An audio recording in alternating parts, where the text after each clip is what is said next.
Hello everybody, this is another tip for the guitarist. Today I'm going to share with you three important skills that every great guitar player has. And if you want to become one of them, you gotta develop these skills. Or if you're already a great guitar player, there is always a nice level to achieve. We are never there, right? Whatever this there means. So the first skill is to really be able to listen to instruction. There are lots of people who receive instruction and listen to them, but they really don't listen. They just hear them, right? So in order to listen to instruction is you have to be focused on what the other person is saying, and you have to be focused on actually believing that they can actually make a difference in your playing. I've been through some situations many years ago where a guitarist would teach in a master class, and then the audience would be just looking at the master class, and but you would see that people were not really paying attention to it, right?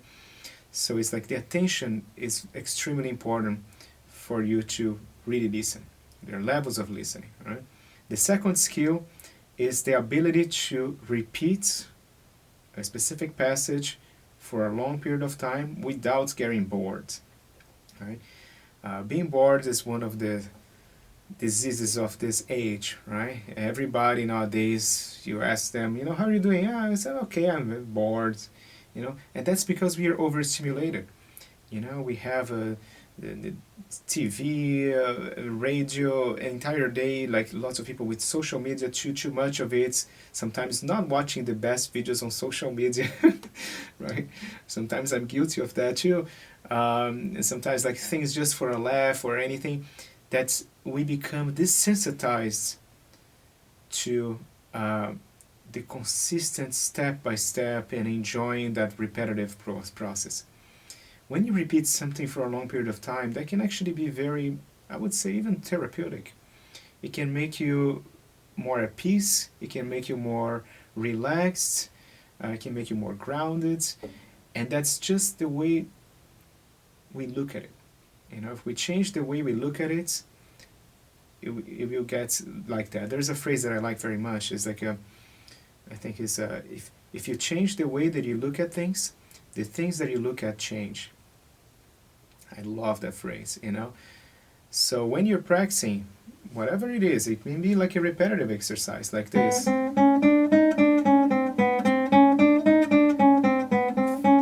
then if you just kind of like close your eyes, take deep breaths, and ask yourself, how can I enjoy this? How can I make this actually pleasurable? That's where the questions come in too, like the topic that we talks in the other video. We want to be able to ask ourselves good questions. And just a shameless plug here, I have a book just about that topic that you can download in the link below this video. I really want to help you. I want to give you valuable information that you can apply right now as you're playing. So playing a technique exercise that is repetitive and considered to be boring can actually be pretty fun to do if you just look at it with different eyes. So when I'm playing a technique exercise like this, I just close my eyes and I think about my shoulders being relaxed, I think about my elbow, and I think about different areas of my body kind of like just sinking into the notes.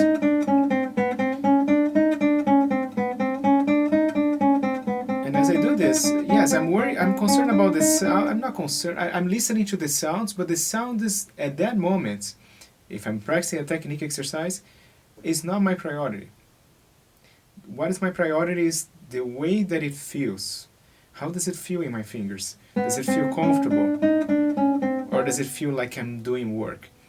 Listen, if you have to do a technique exercise, if you get tired doing a technique exercise, let's put it this way, in the first 3 minutes of it, that means you're doing something wrong. Or you're creating an exception and challenging yourself because you're like, okay, let me challenge myself a little bit. But I don't recommend you do this all the time because the muscles, they need to act in comfort. But let's imagine you challenge yourself, that's okay. But 90%, 80% of the time, every person is different in that regard, but a large percentage just focus mostly on the relaxation. The relaxation will bring the speed that you need. So that's the skill we need to learn. And we learn by asking questions, and we learn by just basically closing our eyes and taking deep breaths. You won't believe that how these two simple, silly steps we're gonna make to your playing. Times we're just kind of like, yes, I don't have time, and then the time constraints also makes it worse. So it's like, when we play the guitar, time stops. You know, if you need an alarm clock, put an alarm clock at your sides. But you should not be thinking about rushing. You should just be. You know, you should. It's one of the most wonderful feelings for me is when I'm practicing, and I don't notice that I didn't eat, for example. You know, it's like, oh well, look at this. It's 2 p.m. I didn't have lunch yet. Oh my goodness, I have to get something to eat. And then you start feeling hunger, but you were not. I was even not even feeling hunger at the time. You know, so it's kind of the mind needs to get into the zone. You know, and there are resources that we only access in our brains if we are in that relaxed and internal type of zone. You know, if you're too external, too much looking outside. That's why also one of the decisions I made is like to put some curtains all over here, and I feel like I can focus more. You know, so you clean your environments a little bit. You know, not too messy, and this also will help. All right. So the third skill is to have the ability to have patience for when you find a roadblock, because roadblocks are there to stay. Everybody, I don't care who it is, the most beginner to the most advanced player, we all have roadblocks. We like to say to people, yes, no, yes, we achieved mastery. There is always a next level. There is always that little thing that you're looking after. If there is, there is a. If there is not, there is a problem. That means that you stopped looking for growth, and that can be a problem too. So we should always be hungry for the next level. So what we want to do is have patience, and patience is not expecting the results to happen right now. It's thinking long term. I'm thinking about the results happening in like 1 or 2 months, sometimes years, sometimes 1 year, 2 years, in 5 years, which is a wonderful exercise too. You may even feel inspired to get a piece of paper and say, you know, for this year of 2019, what are the results that I'm looking for? What is it that I want to be able to get to at the end of the year and say, you know, I'm happy that I accomplished those things. Write them down, you know, and then as you go through the step, look at those goals every single day. Not to make you rush to achieve them, but just to remind you that the silly things you're doing, like closing your eyes, like taking deep breaths, every little thing is contributing for you to achieve that goal. Right?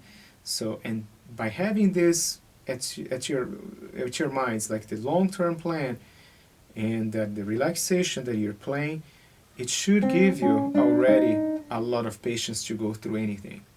Because we need energy to do things in life. And if you have a lot of energy, you have patience. They can't go one or the other, you know? When you like, sometimes you feel like, man, I just can conquer the world, you know? I just woke up, sorry, my monitor is turning off. I woke up today feeling inspired to play the guitar. Those are the best days and you should enjoy, you know? You should make a note to yourself and say, how can I make every day feel like this? Is that possible? I think it is. At least close to. It may not be 100%, but at least close to. And if it's not possible, hey, who said that? You know, who said to me that's not possible? I'm going to prove them all wrong. I'm going to try to do it myself. And that's like, coming back to the questions again, how can I make that possible for me? You know, and taking charge, taking responsibility, and saying, you know, playing depends on me. My teachers are going to help me. That's right. They're going to give me important feedback. They're going to make the process go faster than if I've done on my own. Sometimes they're going to make the process work, because sometimes if I don't have the right feedback, I may just go wrong for years and years without noticing. So it is, but ultimately, the responsibility is yours. And this is the skill that I see also in many wonderful guitarists, is that they take charge. They say, hey, this is actually what I've done, either good or bad. Things that happen, they are just the results. It's just a consequence of what you do, right? Anyway, so I don't want to be too long here. So there's 3 skills. I'm going to sum it up again. Number 1 is to have the ability to listen to instruction, to not just talk too much and like close your mind. No, just keep your mind open. You never know when you're going to learn something you need. Number 2 is to have the ability to repeat a passage for many times and enjoy the process. And number 3 is to have the patience for when you find a roadblock. Anyway, I hope this video helps you, and you can subscribe to my channel, and I'm available for Skype lessons and my book. Don't forget to get my book about questions. This is gonna change your playing. I'm telling you this. This is what I used to win guitar competitions in the past, and what I shared with my students. This is gonna really revolutionize your thinking, and I don't say this lightly. When you learn how to ask yourself good questions, questions that are gonna take you the next step, I mean, you're already 10 steps ahead of the person who is asking themselves, why do I suck? So you don't want to be that guy. You want to be the guy who is always asking the next question. What comes ahead? What is next for me, right?